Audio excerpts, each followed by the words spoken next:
देखिए किसके किसके बीच में है, आई कलर एंड विंग्स थे ना, नॉर्मल विंग्स और मिनिएचर विंग्स। इसके लिए हमने क्या लिया था बेटा, येलो, ठीक है, and sorry brown and yellow. I colour के लिए हमने लिया था red and white. I colour same यहां पे भी वही है, रेड एंड व्हाइट। विंग्स के लिए क्या था याद करिए, नॉर्मल एंड मिनिएचर। अभी हम लोगों ने किया था नॉर्मल एंड मिनिएचर, ये ठीक है। अब इसका पहले रिजल्ट देखिए, फिर आपको ये चीज समझ में आएगी। अभी जो हमने निकाला, जो क्रॉस ए का पेरेंटल टाइप था और recombinant type,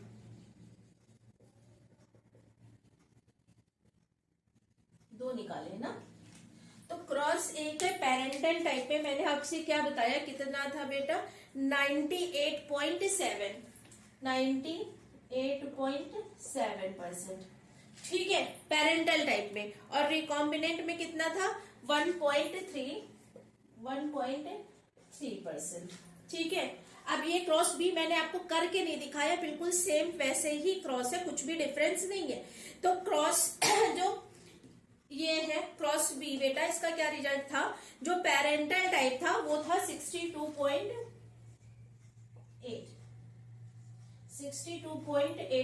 parental type result है क्रॉस बी का, ठीक है। और ये किसका है बेटा, 37.2 होगा, ठीक है, 37.2।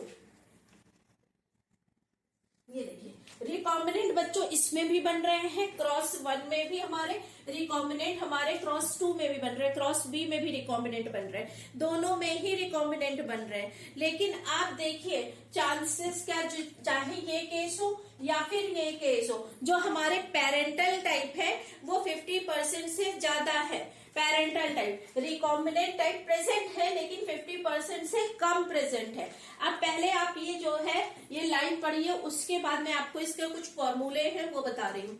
तो लाइन क्या है, the strength of linkage, linkage की बात हो रही बिटवीन किसकी, Y एंड W, इस क्रॉस की, क्रॉस ए की बात हो रही है, is higher than the linkage, higher than the W and M, means इस सेकंड क्रॉस की बात हो रही, बी क्रॉस की। अगर बेटा लिंकेज की स्ट्रेंथ ज्यादा है, मीन्स क्लोजली एसोसिएटेड है जी, तो पेरेंटल टाइप ज्यादा मिलेगा हमें, रिकॉम्बिनेंट टाइप कम मिलेगा, ठीक है। कंपेयर किसके किसके बीच में कर रहे हैं, कंपेयर कर रहे हैं इसके और इसके बीच में हम कंपेयर कर रहे हैं।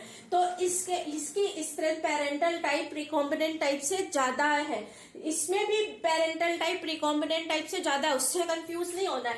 लेकिन जो रिजल्ट है ओवरऑल, उसका क्या मतलब है कि ये पेरेंटल टाइप से ज्यादा रिजेंबल कर रहे हैं रिजल्ट, इसमें पेरेंटल टाइप रिकॉम्बिनेंट से ज्यादा है। लेकिन अगर क्रॉस ए से कंपेयर कर रहे हैं बच्चों, तो क्रॉस ए से कंपेयर करने में क्या हो रहा है कि हमारा जो पेरेंटल टाइप है वो कम आ रहा है। इतनी बात समझ में आई, यही ये बात कह रहा है, the strength, strength of linkage. Linkage आपको पता है, मैंने पढ़ा दिया, इसके पहले के लेक्चर्स आप देखिएगा, आपको समझ में आ जाएगा। The strength of linkage between Y and W, means body colour और आई कलर के जो जीन्स है उनके बीच की स्ट्रेंथ, मीन्स ये ज्यादा क्लोजली एसोसिएटेड है, तभी इनमें पेरेंटल टाइप ज्यादा बन रहा है, ठीक है, is higher than the eye colour and wings. अब आपको ये डायग्राम, ये कॉन्सेप्ट, इसका डिस्क्रिप्शन सब कुछ समझ में आ गया होगा। ऐसा कुछ भी इसमें से नहीं होगा जो आपको नहीं समझ में आया। अब कुछ फॉर्मूले हैं वो फटाफट आप नोट कर लीजिए, फिर मैं इस क्लास को ओवर कर दूं।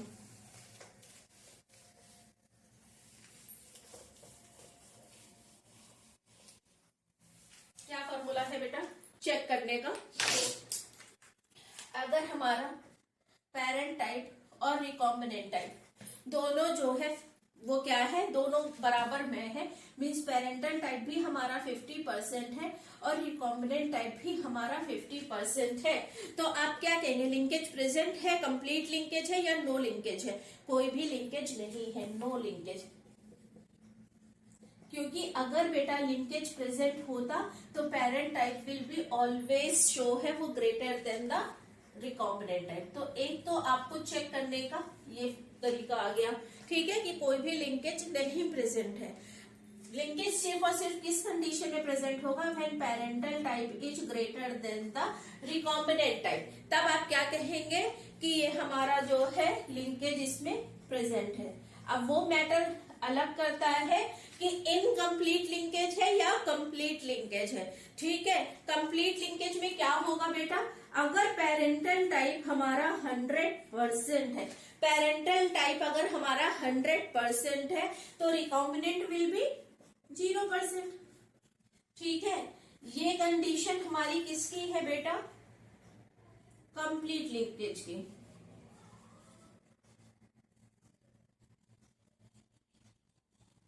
जब हमारा पेरेंटल टाइप जो है वो 100% है और रिकॉम्बिनेंट जो है वो 0% है, ठीक है। ये तीन चीजें आपको लिंकेज और रिकॉम्बिनेंट में समझ में आई। चौथी क्या कॉन्सेप्ट हो सकती है, देखिए, अगर हमारा पेरेंटल टाइप जो है वो ग्रेटर देन है 50%, पेरेंटल टाइप जो है वो ग्रेटर देन है 50%, रिकॉम्बिनेंट टाइप जो है वो स्मॉलर देन है 50%। यही जो अभी हम लोगों ने क्रॉस किया था मॉर्गन का एक्सपेरिमेंट, उसमें वो किससे, अब बताइए मॉर्गन का जो एक्सपेरिमेंट अभी अभी जो हम लोगों ने सॉल्व किया वो किससे बिलोंग करता है, कौन से लिंकेज से, या रिकॉम्बिनेंट से या नो लिंकेज से। ये आपका होमवर्क है।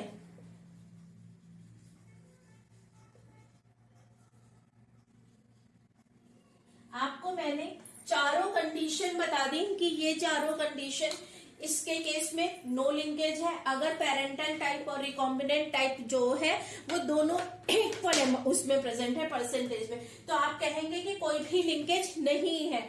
अगर पेरेंटल टाइप ज्यादा है रिकॉम्बिनेंट टाइप से तो उसी केस में आप ये बोलेंगे कि लिंकेज प्रेजेंट है। अगर पेरेंटल टाइप ज्यादा है रिकॉम्बिनेंट से तो लिंकेज प्रेजेंट है।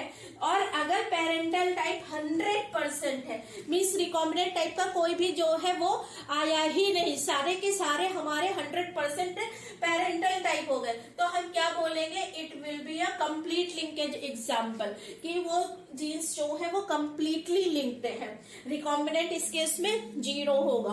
पेरेंटल टाइप 50% से ज्यादा है, रिकॉम्बिनेंट टाइप 50% से छोटा है, कम है, तो उस केस में हम क्या बोलेंगे, इनकम्प्लीट लिंकेज। लिंकेज है क्योंकि पेरेंटल टाइप ज्यादा है रिकॉम्बिनेंट से, लेकिन इनकम्प्लीट है क्योंकि दोनों बन रहे हैं। तो अब आपका आज का होमवर्क है कि जो हम लोगों ने मॉर्गन का एक्सपेरिमेंट किया वो किसका एग्जाम्पल है। मॉर्गन एक्सपेरिमेंट जो है वो किससे बिलोंग करता है, इन सारे और इसी तरह से मेरे साथ बायो पढ़ने के लिए अगर आपको थोड़ा भी इंफॉर्मेटिव लगता है लेक्चर तो please like share and subscribe my channel. Thank you, have a nice day. Please मुझे मोटिवेट करने के लिए ज्यादा से ज्यादा लोगों के साथ इसको शेयर करिए और सब्सक्राइब करिए। Thank you, have a nice day.